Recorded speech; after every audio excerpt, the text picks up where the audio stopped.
आज म golf practice गर्न जाँदैछु। गल्फको बारेमा पनि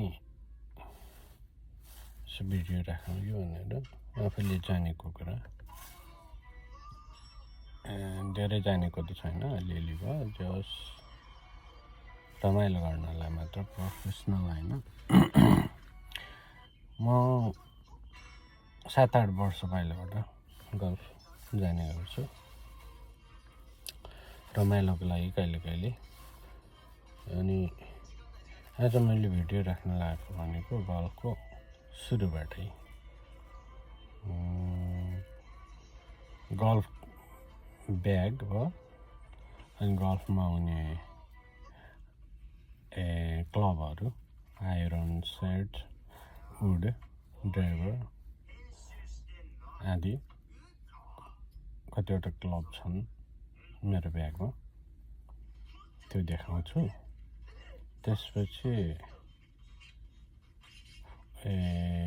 पहिलो कुरा क्लब समात्ने तरिका, क्लब कसरी समात्ने हातले पनि।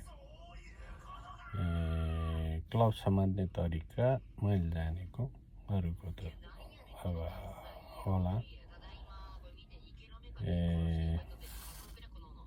मैले जानेको 3 तरिका छ, सायद 3 तरिका छ जस्तो लाउँछ क्लब समात्ने।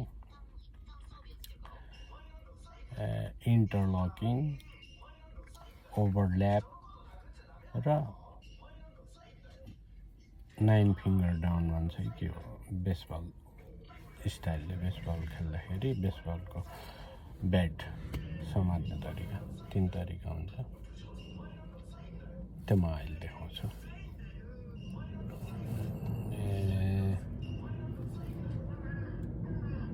त्यही हो गल्फ ब्याग। ब्यागमा कतिवटा क्लबहरू छ, त्यहाँ के छ देखाउँछु। त्यसपछि आज पहिलो भिडियोमा गल्फ क्लब समात्ने तरिका है त, लेट्स गो।